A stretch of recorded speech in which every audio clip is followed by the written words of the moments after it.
Meanwhile, Moses was tending the flock of his father-in-law Jethro, the priest of Midian. Leading the flock beyond the wilderness, he came to the mountain of God, Horeb.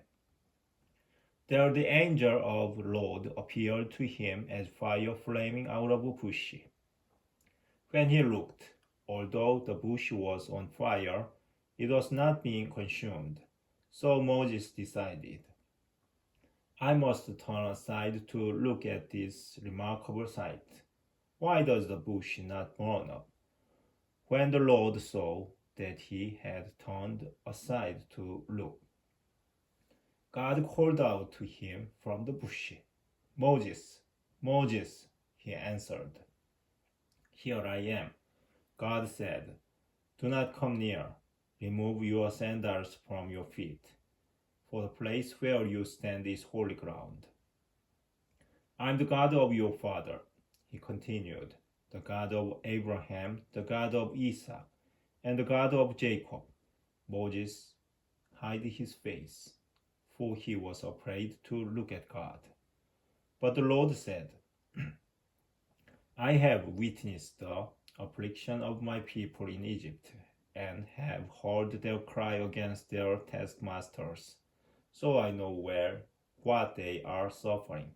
Therefore I have come down to rescue them from the power of the Egyptians, and lead them up from the dead land into a good and spacious land, a land flowing with milk and honey, the country of the Canaanites, the Hittites, the Amorites, the Perizzites, the Girgashites, the Hivites, and the Jebusites.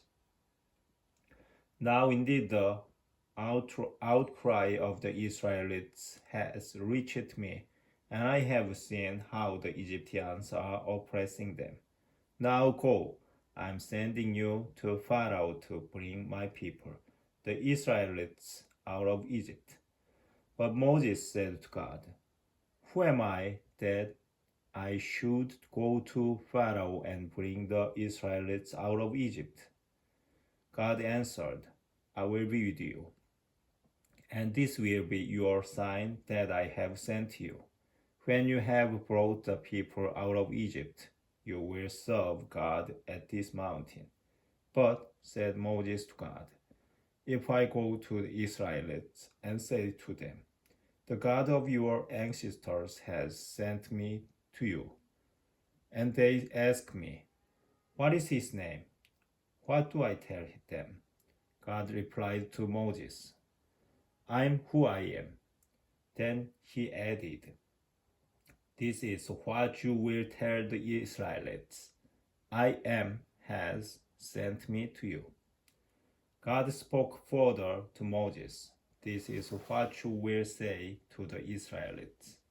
The Lord, the God of your ancestors, the God of Abraham, the God of Isaac, and the God of Jacob, has sent me to you. This is my name forever.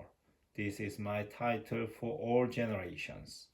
Go and gather the elders of the Israelites and tell them, the Lord, the God of your ancestors, the God of Abraham, Isaac, and Jacob, has appeared to me and said, I have observed you and what is being done to you in Egypt. So I have decided to lead you up out of your affliction in Egypt into the land of the Canaanites, the Hittites, the Amorites, the Perizzites, the Girgashites, the Hivites, and the Jebusites, a land flowing with milk and honey. They will listen to you.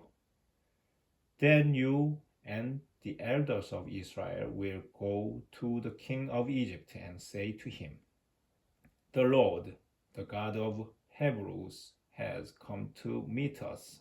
So now let us go a 3 days journey in the wilderness to offer sacrifice to the Lord, our God. Yet I know that the king of Egypt will not allow you to go unless his hand is forced.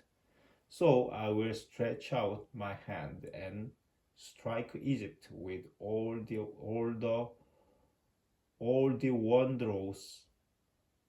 wondrous deeds I will do in its midst. After that, he will let you go. I will even make the Egyptians so well disposed toward these people that when you go, you will not go empty handed. Every woman will ask her neighbor and the resident alien in her house for silver and gold articles and for clothing, and you will put them on your sons and daughters. So you will plunder the Egyptians.